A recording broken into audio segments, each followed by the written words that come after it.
Hormuz প্রণালী দিয়ে জাহাজ চলাচলের নৌপথ নিয়ে ঐক্যমত্যে পৌঁছেছে ইরান এবং ওমান। জ্বালানি পরিবহনের গুরুত্বপূর্ণ এই জলপথ যৌথভাবে পরিচালনার বিষয়টি এখন দুই দেশ চূড়ান্তভাবে পর্যালোচনা করছে। শিগগিরই চুক্তি হতে পারে। উপসাগরে প্রবেশ করা জাহাজগুলোর উপর নিয়ন্ত্রণ পেতে পারে তেহরান।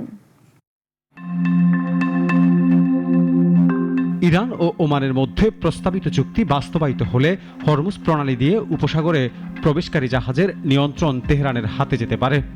5 মাস ধরে চলা ইরান যুক্তরাষ্ট্রের যুদ্ধের অবসান এবং হরমুজ পুনরায় উন্মুক্ত করার প্রচেষ্টার অংশ হিসেবে এমন একটি প্রস্তাবের আলোচনা চলছে বলে রয়টার্সকে জানিয়েছেন এক জ্যেষ্ঠ ইরানি কর্মকর্তা এবং মধ্যপ্রাচ্যের 2 কর্মকর্তা।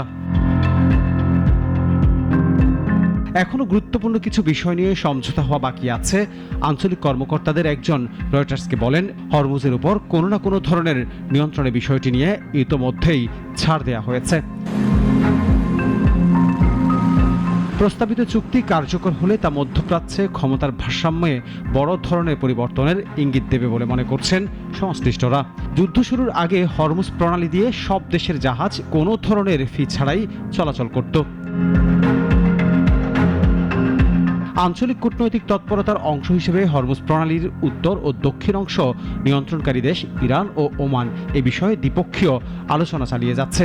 ইরান জানিয়েছে, আলোচনায় উল্লেখযোগ্য অগ্রগতি হয়েছে এবং ভবিষ্যতে উপসাগরে প্রবেশ ও প্রস্থানকারী বাণিজ্যিক জাহাজ ইরানের জলসীমা ব্যবহার করবে।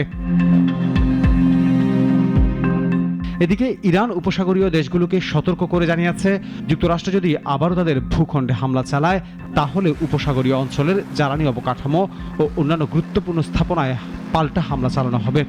রয়টার্সের সঙ্গে কথা বলে 5টি সূত্র জানিয়েছে, সামরিক পদক্ষেপের মূল্য বাড়িয়ে তুলতেই তেহরান এমন বার্তা দিয়েছে। তবে এ বিষয়ে তাৎক্ষণিকভাবে যুক্তরাষ্ট্রের কোনো মন্তব্য পাওয়া যায়নি। যদিও মার্কিন প্রেসিডেন্ট ডোনাল্ড ট্রাম্প বলেছেন, হরমুজ প্রণালী পুনরায় চালু করার বিষয়ে একটি চুক্তি খুব শিগগিরই হতে পারে। তবুও যুক্তরাষ্ট্রের কর্মকর্তারা বারবার বলেছেন, বিশ্বের অন্যতম গুরুত্বপূর্ণ জ্বালানি বাণিজ্য পথের নিয়ন্ত্রণ ইরানের হাতে দেওয়ার বিষয়ে তারা কখনোই সম্মত হবেন না। ডেস্ক রিপোর্ট, নাগরিক।